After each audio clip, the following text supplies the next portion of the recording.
All right, friends, it's T-Man. We're gonna do a reaction video to guess who, none other than Dr. Layne Norton. Yes, Dr. Layne Norton has just popped a video up right now a few minutes ago. I don't know what to call him, the science lifting gym posing slave, bodybuilding slave, whatever. That's what he is, isn't he? I know he did some bodybuilding something. Anyways, I don't know too much about him, but whatever. We're going to do a reaction video to Mr. Layne Norton. He says, more sets for more gains. Educational video. Well, I'll explain how if you do more sets for more gains, it has to be very specific. It can't be something that your body is already adapted to. But let's hear what he has to say. What's up, guys? We're back with another educational video, and this week we are talking about set number and volume and its effects on strength and muscle hypertrophy. But first, make sure you like the video, subscribe to the channel, and leave strength and muscle hypertrophy.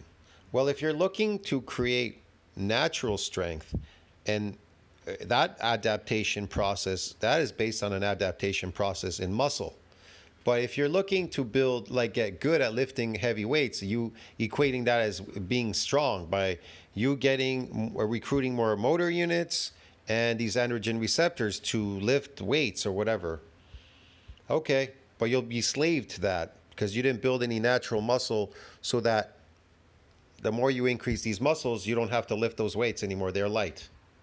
a comment for the algorithm. So recently, there was published a new human randomized control trial. Make sure you pick up your t-shirt. Again, a human randomized control trial. Yes, control. Oh, I can do these too. I can get a bunch of people and do it too. It's not hard to do these. At the link in the I description. can find a bunch of people in the exercise park and ask them, listen, you want to be in a study?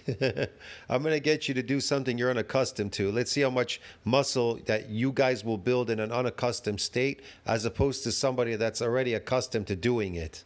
At the BioLayne store, recently there was a new human RCT looking at the effects of different set volumes over 8 weeks in trained athletes and their effects on strength and hypertrophy in the barbell back squat and the bench press. They had them do either 3, 6, or 9 sets of barbell back squats and bench press. What did he say? Trained athletes? Are these trained athletes? What did he say? He's got 3 groups here. Trained athletes that are untrained doing this exercise. Okay. They perform 3 something whatever weekly sets respectively 3 times a week in the barbell back squat and whatever bench press during the 8-week period, while all groups showcase strength gains. Yeah, they showcase strength gains. What kind of strength gains were they? What kind of strength gains are these?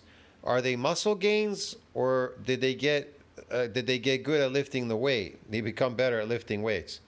See what I mean? Post hoc comparisons, which is complicated, revealed that 6S ... did a greater strength adaptations. Oh, they got strength adaptations, but they didn't get any muscular adaptation. See that? They got strength adaptations, but they didn't get any muscular adaptations, because it doesn't say here. Strength train. It says here weekly sets in strength trained individuals. These guys are strength trained individuals. Okay. But they didn't get any muscular strength because they're adapted to these exercises. Okay. 3 times a week for 8 weeks, and they looked at the effects on strength and some other markers of like recovery and perception of fatigue. Okay, so this isn't on muscle, this is on strength gains. So these adaptations are for lifting gains. These have nothing to do with muscular gains, okay? Those sorts of things. And what they found was 6 and 9 sets were better than 3 sets for strength over this 8-week time. So, okay, let me get this straight. So 6 sets are better than 3 sets or whatever the fuck to get an adaptation in lifting. But this has nothing to do with building any muscle. This is not, I don't know what he's talking about, man. There's no muscle. Period. I actually just got... He says more sets for more gains. Okay, so this is a, oh man. Okay, so this is not muscular gains. You're not building any muscle here. This is for recruiting motor units and androgen receptors. Great. Off the phone with Dr. Mike Zordos, who is a researcher at FAU. His lab has produced some amazing research on strength and hypertrophy over the years, and he's been at the forefront of... No, hypertrophy means something's getting bigger. You can get fluid in your muscle and it can hypertrophy. That doesn't mean you built any myofibrillar growth. I don't know what this guy's talking about. He's crazy. He's trying to construe hypertrophy with lifting. You can't hypertrophy muscles because you got better at lifting something. I just told you before, it has to be in an adaptation, and that's associated with muscle damage. And it can only happen in untrained, unfamiliar, unaccustomed exercises. Periodization, as well as hypertrophy and strength research. And he is someone who is a researcher who lifts. He has competed in powerlifting. Look, you want to know the strength that he's talking about? I'll show you this. I'll explain this really quick too. So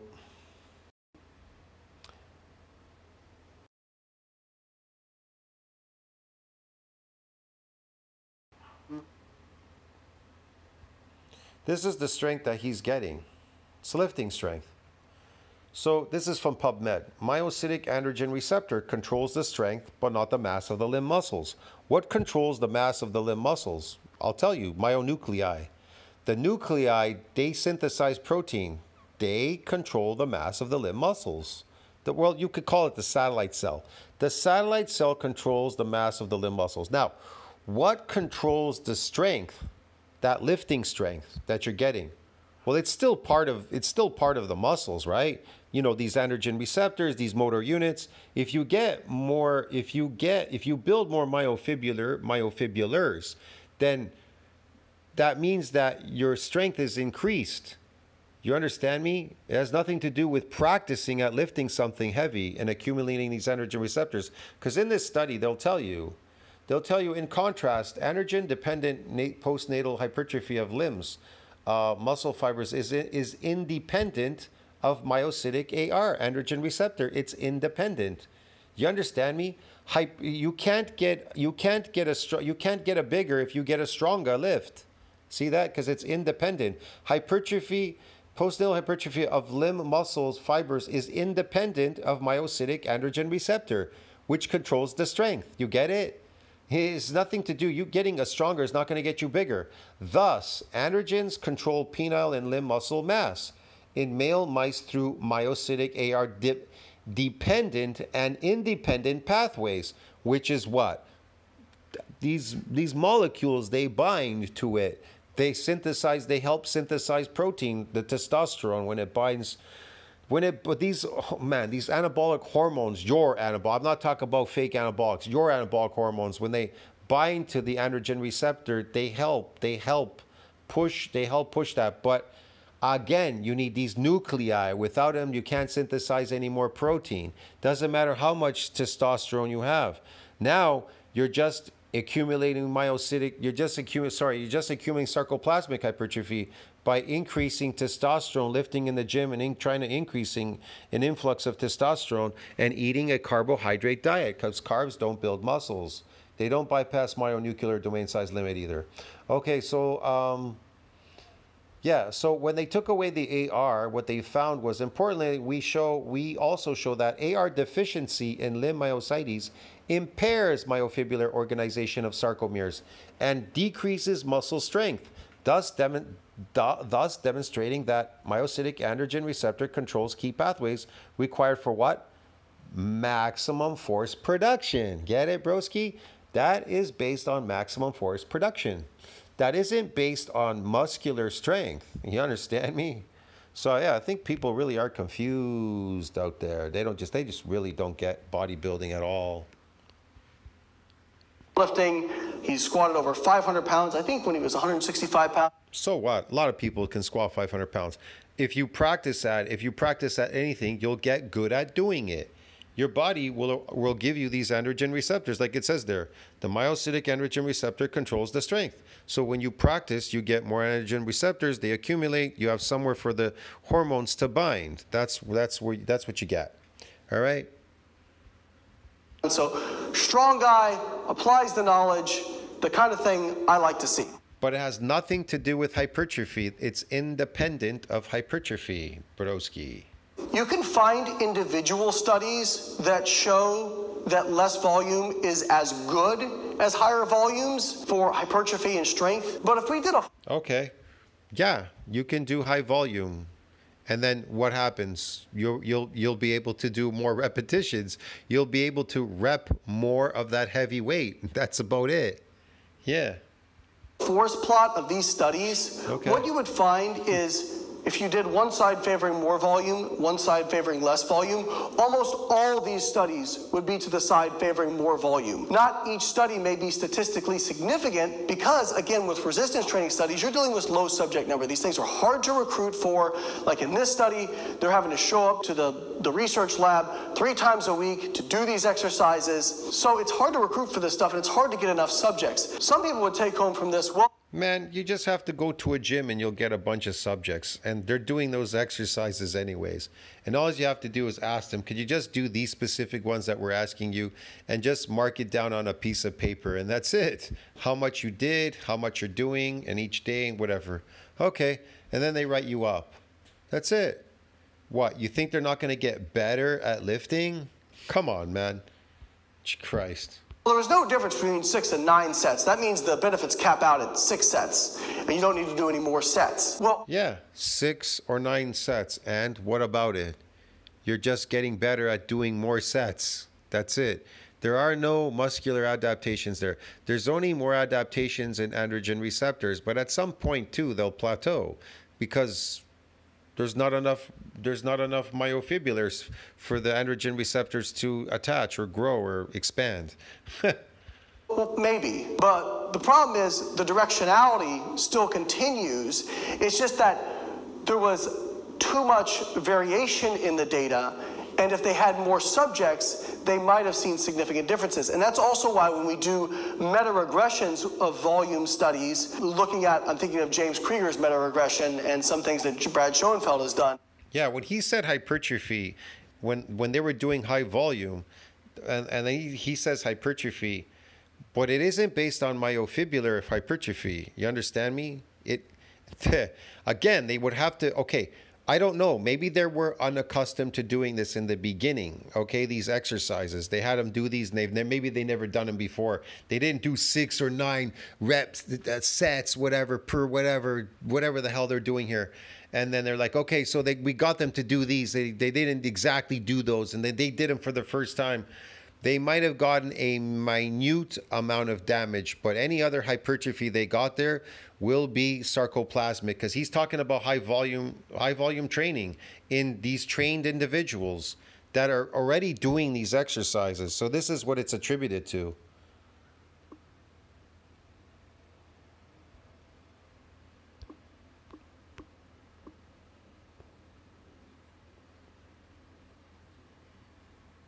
So you see this study here from PubMed, muscle fiber hypertrophy in response to 6 weeks of high volume resistance training in trained young men. It is largely attributed to sarcoplasmic hypertrophy. You understand me? There may have been in the beginning, in the first week, some myofiber hypertrophy, but it was largely attributed to what? Sarcoplasmic. And what is sarcoplasmic hypertrophy? What is that? All right.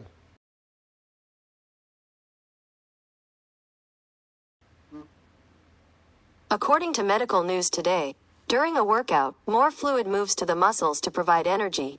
Sarcoplasmic hypertrophy refers to the increase in volume of this fluid. It can make muscles appear larger, but it does not increase strength. Exactly. There's no increase in strength because it's fake.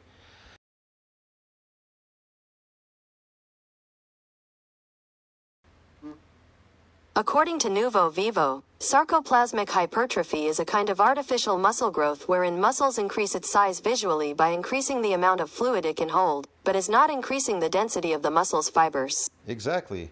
He's adapted to grow the density of the muscle fibers. That is a separate adaptation, like it said there. The androgen receptor is independent of hypertrophy. Do you understand me? So sarcoplasmic hypertrophy is not based on hormones. It's based on, for every gram of glycogen, 3 grams of water drawn between the skin and muscle into the muscle. So if you're eating an artificial diet called carbs, you're going to load this sarcoplasm. Sarcoplasm is going to get massive. And most people eat more protein. Most people eat more carbs than they eat protein.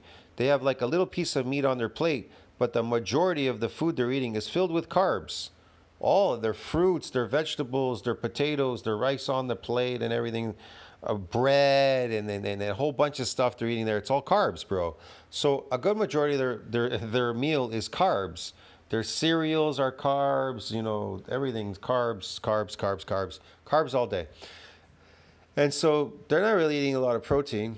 They may eat some, I don't know. Like I said, they might have gotten some myofiber hypertrophy in the beginning, minute, but it was mostly attributed to sarcoplasmic. So when he said something about strength and hypertrophy, yeah, that's basically it. Phony stuff. They pretty much show a dose response of volume. Now, you do get diminishing returns over time. This is probably like an asymptote. You get diminishing returns over time because you've maxed out the myocytic androgen receptors, how wider they can get, or how many more you can accumulate on the myofibrillar, and the recruitment of motor units. If you want to increase more strength, then you're going to have to increase the myofibrillar count. And the only way that can happen is in a muscular adaptation. That has nothing to do with trying to get adaptations in lifting a heavy weight. But it can help you now that you can lift heavier. Can you use that strength to try to get an adaptation in muscular strength by doing something that you're unaccustomed, unfamiliar, or untrained doing to get that damage to come back, so you can get the satellite cell to donate its nuclei to support further muscle growth? Yeah, you could. See what I mean? That's the whole point. You can literally use this now as a tool, an advantage. That's why, yeah, that's the whole point. Where as you add more volume, you still get more benefits, but it's way less than the benefits you were getting early on, lower in set number, by adding more volume. It becomes at a certain point impractical to add more volume because you just run out of time to be in the gym. If we look at the directionality of all the combined studies, we see more volume is better for hypertrophy and strength. Now, some people will say, well, more volume is better for hypertrophy and strength. He didn't mention what type of hypertrophy, sarcoplasmic or myofibrillar. See what I mean? But more volume is better for lifting. Yeah, if you're a lifting slave, sure. I wouldn't not disagree. Well, I did higher volumes, it didn't work, and when I did lower volumes, I got better gains. Yeah, higher volumes, like I read you there. Higher volumes were associated with more sarcoplasmic hypertrophy because when you're doing higher volumes of lifting, that is associated with endurance.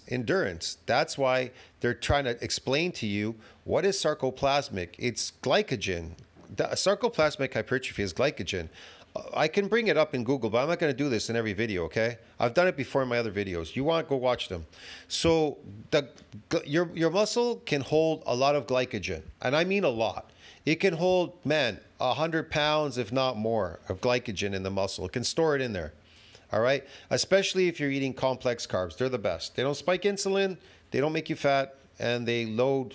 There's a slow release. It's loading in there slowly. They're the best for sarcoplasmic hypertrophy. But other carbs will do that too, dependent. So you're now an endurance athlete. High volume is associated with endurance. That is associated with, for every gram of glycogen, 3 grams of water are drawn between skin and muscle into the muscle, and it's building carbohydrate glycogen muscles. That's what you're building, bro. It's an energy source. Yeah. That may be true for a snapshot in time for some people, but those are people who are likely under-recovered, not sleeping well, a lot of psychological stress, and not eating well or in a deficit. And at those points, they may have felt better on lower volume because you can only elicit the gains from volume up to the point that you can recover from. And if you're not... Yeah, they're recovering because they are endurance athletes. Endurance athletes recover. Bodybuilders, we grow.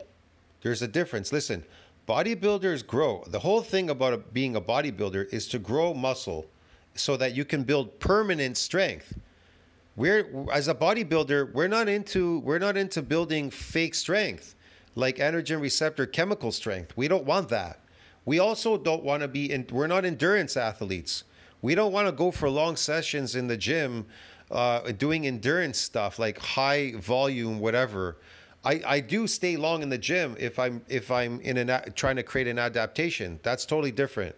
That really has nothing to do with high volume training. To some people, you would call that high volume. No, I'm not doing the same exercise high volume. I'm doing several exercises, which is going to cause an adaptation throughout my entire upper body. If I'm doing all upper body, it has to be all upper body in one shot because it'll rapidly adapt. There's something called repeated bout effect phenomena. These things you know as a bodybuilder to overcome repeated bout effect phenomena and a bunch of stuff, bro. Because it'll be protected with a repeated bout. There's no more damage. A bunch of things are going to start happening, especially as you're going through the exercises. So that's totally different. Bodybuilders, we grow. Lifter, I don't know these other people. They lifting for phony strength? Okay. Sleeping well, if you're really stressed out, if you aren't eating well, you're not going to be able to recover from as much volume. There may be time. Again, long distance runners recover. Us bodybuilders, we grow. So if you're going to the gym lifting, being a lifting slave, you know what I mean? I call these people lifting slaves. Go ahead, be a lifting slave and you're going to recover and come back and lift all over again. Hurrah! You didn't build any muscle, and any hypertrophy you did get is most likely sarcoplasmic. Like it said there in that report, high volume resistance training. Where less volume makes sense. You read what it said, 6 weeks, high volume, trained young men, was largely attributed to what? Sarcoplasmic. I said in the first week, they might have gotten something, fiber hypertrophy, some minor fiber hypertrophy, but it was mostly it's mostly sarcoplasmic, 95%. 5% maybe fiber. But when we look at studies, even with non-responders, there was a study I'm thinking of very specifically where they showed that there are no non-responders to training. People who are non-responders simply need a higher dosage of volume in order to respond. So people... Non-responders need a higher volume of training to respond.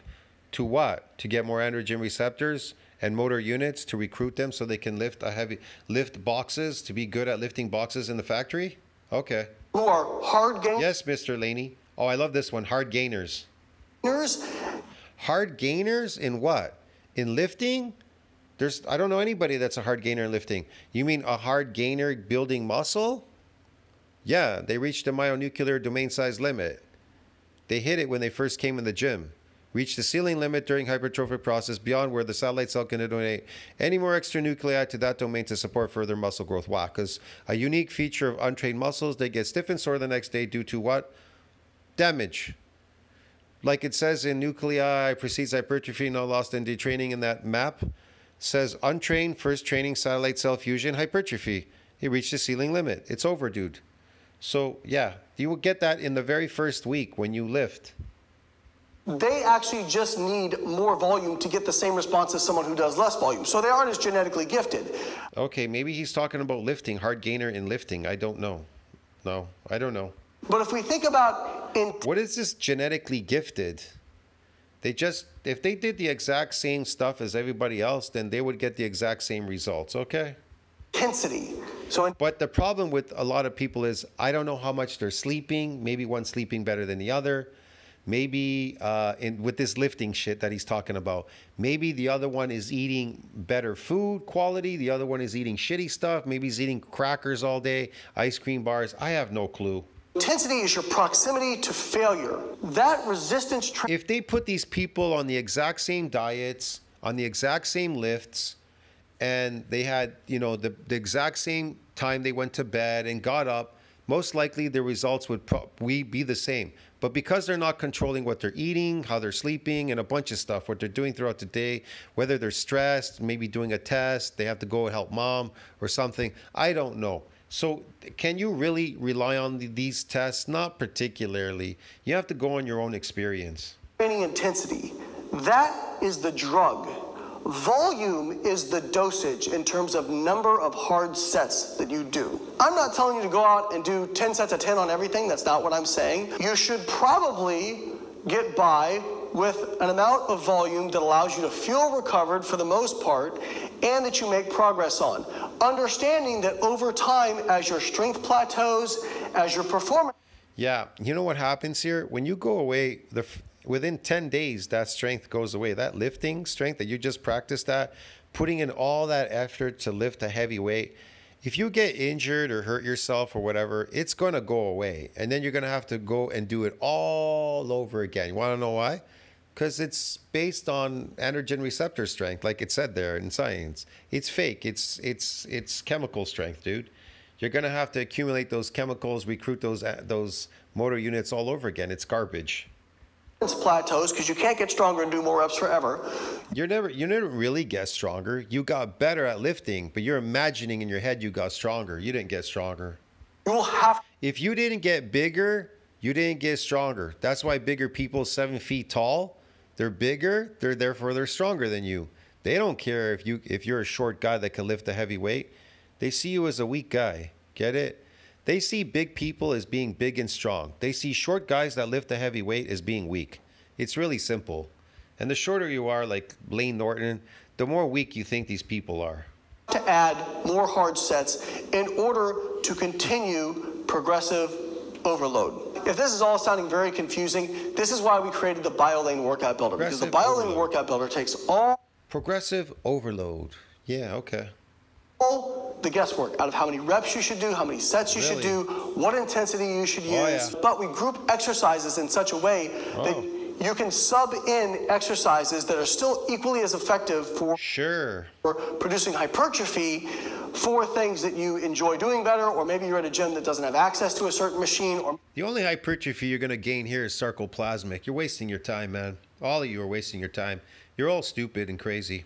Maybe you're at a home gym. The people that are listening to him are just as stupid as he is.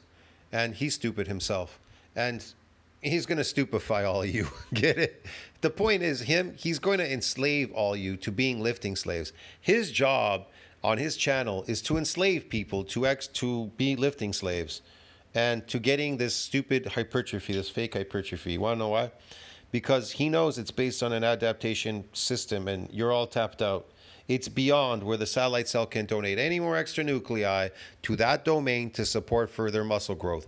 You've reached a ceiling limit. That's it. You understand me? And he's not going to tell you, hey, man, you have to do exercises that you're unaccustomed, unfamiliar, untrained with to get this damage, which is going to last for days, and it's going to impede your performance, stiffness, swelling of adjacent joints, and pain, and all that, and DOMs. Whoa, man, you're going to be like, hey, I'm not doing that. You understand me? He knows you're not going to do that. He's not stupid. He knows you. They all know that you've got it the first time you came in the gym. But then they go, oh, don't worry. It'll go away. It does go away. And then you've adapted. You've adapted how? Because it repaired and remodeled stronger. So now it's resilient from further assaults to damage. And now you can't build any more muscle. Really simple. Ha, ha, ha. And you only have very limited access. We have programs to fit all that. Sure he and does. Again, the way we group exercises. Yeah, he has lots of programs to enslave you. Like this one. Look, he's enslaved this lady to do these exercises. I mean, you can still get maximum efficiency by substituting other exercises that you maybe prefer or have better. Exercise. Go to work, man. Fuck that. Go get paid. Go to work, dude. Access to. And so the biolayne workout builder gives you the flexibility where you need it, but it gives you the structure where you also need it. So structured flexibility is something. Oh yeah, structure, flexibility. Oh yeah, okay. I'm big on, and the biolayne workout builder provides that for you. You can click the link in the description to sign up for that. It's only $12.99 a month. You get access to all our evidence-based programming. Really? So I hope you guys like the video. Sign up for the biolayne workout builder. Yeah, he gives you the spiel, the rundown, and then they give you the spiel where they want you to sign up for their program so they can enslave you. That's how they do it. He's enslaved you on his channel. I don't know how many people he's enslaved. I don't know how many people he has on his channel. 100,000 or something. He's enslaved. Man, there's so many slaves out there. It's crazy. I'll see you in the next one. Tell us what you think about that, friends. Like and subscribe. Support the channel. But, you know, like I said, it's a reaction video. People are going to say it's hate. No, I'm educating. I'm not hating. I'll see you in the next one. Ciao, friends.